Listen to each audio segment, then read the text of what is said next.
Hi, it's Nicole, and today I'm going to be talking about some books that I DNF'd in 2022 and why I did that. The first book that I DNF'd, well actually the second book that I DNF'd, but the first book that I didn't mention in 2022 that I DNF'd was Thriving Beyond Sustainability by Andres R. Edwards. This book was actually, I thought, pretty good, though it felt a little dry, kind of like an academic paper or something like that. But my biggest issue with it is that it felt like every example that was given was a little too esoteric, and there was nothing that could really be gleaned from the examples, and so it just felt like I was reading this thing of sustainability, successes, trivia. And for me, that's not really that interesting. I mean, it's interesting, but it has, I guess, limited application elsewhere because each example given just felt like the circumstances were so specific to that situation that it couldn't be applied elsewhere, and so I didn't find this as useful as I wanted it to be, and it just didn't feel like it was providing much. And I suppose it's just not really my interest. I like things that can be connected and used elsewhere, and I didn't feel like the examples could be extrapolated to be used elsewhere. That said, I did DNF this at only 19% of the way in, so maybe later on it does get better. But I did read some reviews from other people and they seemed to suggest that it just kind of stayed the same. The next book that I DNF'd was The Peregrine by J.A. Baker. I was really excited to pick this one up after reading Raptor the year before and really enjoying that one, but this one did not work out for me and I DNF'd at 26% of the way through. But it did teach me a lot about what I actually like about nature writing and why I read it at all. This book was very focused on the specific creature, the peregrine falcon, obviously, but I also didn't feel like I got any of the context around the creature. It was just looking at its habits and, oh, it's swooping this way, and it was just pure observation of the creature. And for me, I think with nature writing, a lot of what I want is the context, and often that context that I enjoy is the social human context, how we interact with nature, how what we do affects these creatures and how what they do affects us. That's also why I'm particularly drawn to British nature writing, because I can see how it affects me and I affect it in an even more direct way than when I'm looking at nature writing from other countries. I wanted to keep going with this book because I think I am also someone who can kind of get along with the like micro history or kind of micro observation of one thing, creature, object, whatever, in great depth, but at the same time I'm also someone who finds it very difficult to remember loads of tiny details unless I've come across those same facts over and over again for a while.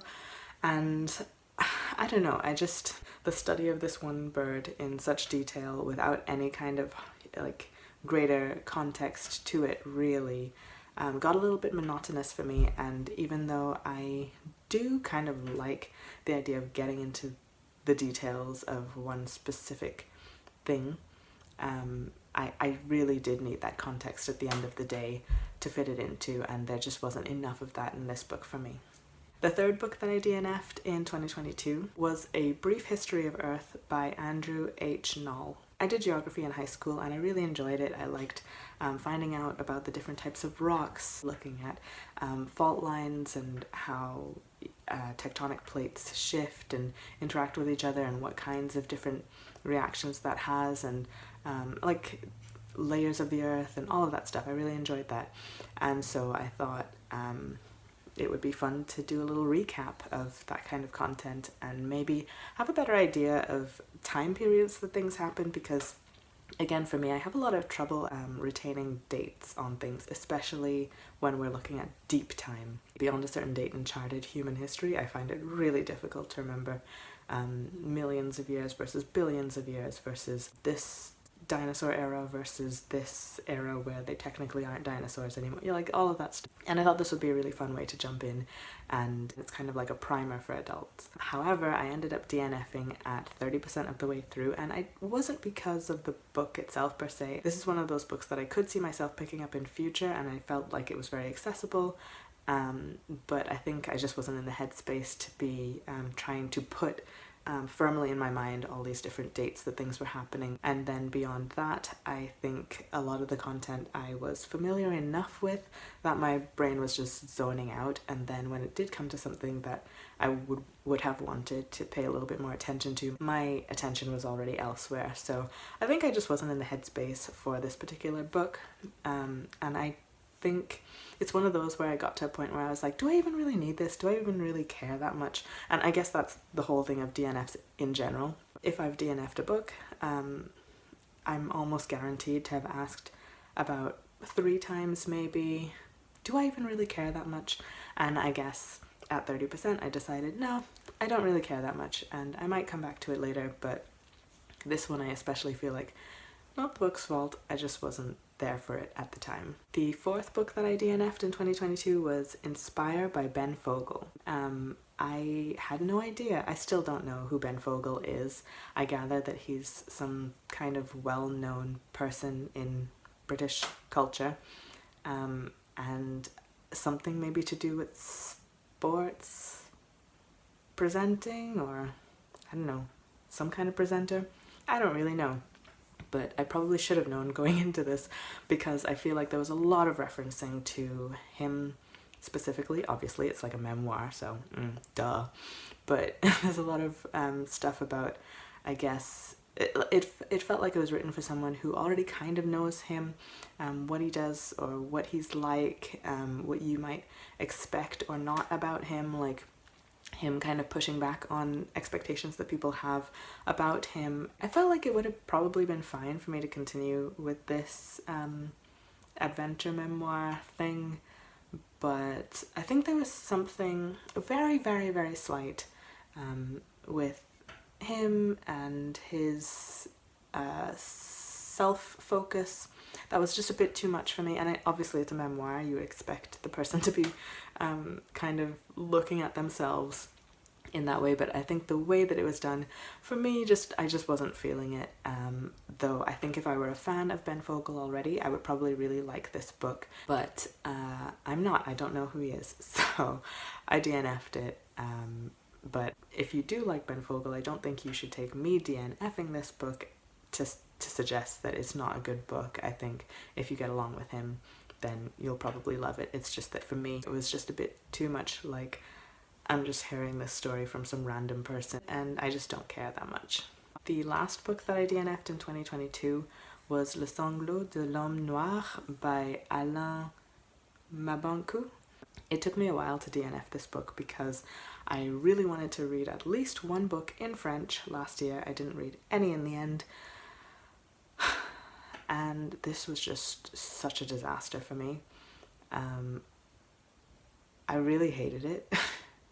I have a lot of problems with it, which I guess I can kind of sum up by saying it's one of those books where someone in an underprivileged position pulls themselves up by their bootstraps and then kind of turns around and says, well, I did it, so I don't see why every other minority can't do that. And actually they're just like being lazy and etc., etc. I had a lot of problems with this book. I think I would have a lot of problems with the author, and that's a real shame because I was so looking forward to diving into a lot of his books. But I don't think that I will get along with this author. And maybe if I'd hung on a little longer, I would feel a bit more like, well, I can see his perspective, but even though I disagree, yada yada, but I just feel like I couldn't deal with this. It was just that frustrating for me. And maybe I took it wrongly, maybe because I'm reading in my second language, I didn't really understand properly. That's entirely possible, though I don't think that's what happened. And I think it's just major Michael Caine, Morgan Freeman vibes, and it just was not for me and is never going to be for me, so I DNF'd and I'm much better for it. Bonus book that I guess technically DNF'd because I didn't read the last 2 chapters, but I read the vast majority of this book and I get the total gist.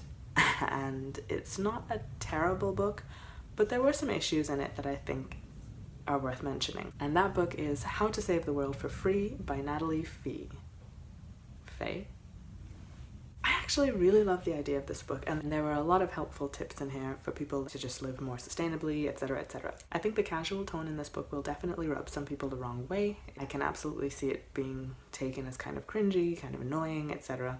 It didn't bother me that much, but what did bother me is that every so often some of these tips were just inaccurate. I said in my Goodreads that they ranged from being harmless to counterproductive to unscientific to potentially harmful. And I think in general this book has a very pro-natural bent, anti-synthetics, anti-artificial, etc., etc., which on the whole I get, but I think is sometimes a little inappropriate and sometimes just doesn't work. And I think a good book that helps to explain this is How Bad Are Bananas, because that book helps you to consider a lot more aspects of your use of an item, for example, or a certain habit or whatever, and brings a bit more nuance to the conversation, whereas this I think felt more like the stereotype of if you can't read the ingredient then maybe you shouldn't be eating it, where, you know, there's a scientific word for most ingredients. I can see the appeal of a very naturalist sort of approach to everything. I think my mum definitely leans that way. I don't. I feel I'm somewhere in the middle. I think overall, for example, I don't tend to buy synthetics new, but if I'm going to be doing exercise or something like that, synthetics are kind of a necessary evil, and so I will get them from companies that either use recycled synthetics or I will get things used. You know, there's usually a way around these kinds of issues that don't require you to be really black and white about it, and usually a black and white approach is not appropriate, and it either doesn't work for people's lifestyles or it just doesn't work in certain circumstances and ends up, like I said before, being a little counterproductive. And yeah, there were other things as well. Like I said, one of the big things was where some of the tips and stuff could potentially be harmful, either to people or to the environment. Then I kind of feel like, well, yeah, okay, we're doing this like natural approach to everything, but that doesn't always mean it's better. And like I said, I read most of the book and I think I skipped just the last 2 chapters because it was just too much. When I started, I was just flying through the book. I thought, oh, this is kind of fun. And then there came a certain point where I like put it down for a little bit and I just didn't care about picking it back up again. It's a very easy, accessible read. I wouldn't go as far as to tell people, don't read it, stay away from it. But I also think there are much stronger pieces out there to get acquainted with things that you can do. I know some people had an issue with the fact that not all the tips are actually free. That didn't bother me that much. Most of them are, or they're very affordable, or you can just skip those tips if you don't want them. There's loads of other things in there that I think are free, pretty much.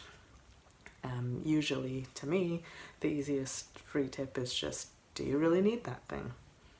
You know. But that was all the books that I DNF'd. Most of them are around nature writing, I guess, because I think I did quite a lot of nature writing last year, almost entirely nature writing maybe at one point, because I've realized that that is, I think, a comforting place for me to be if I don't know what to pick up, or I'm having difficulty getting into anything. That's, I guess, quite a comfortable place for me to be reading from. And non-fiction is, it's the tits. So that's all I have for now. I hope you enjoyed that. If you've read any of these or are going to read any of them, let me know what your thoughts are on my thoughts. And I'll see you again next time. Bye.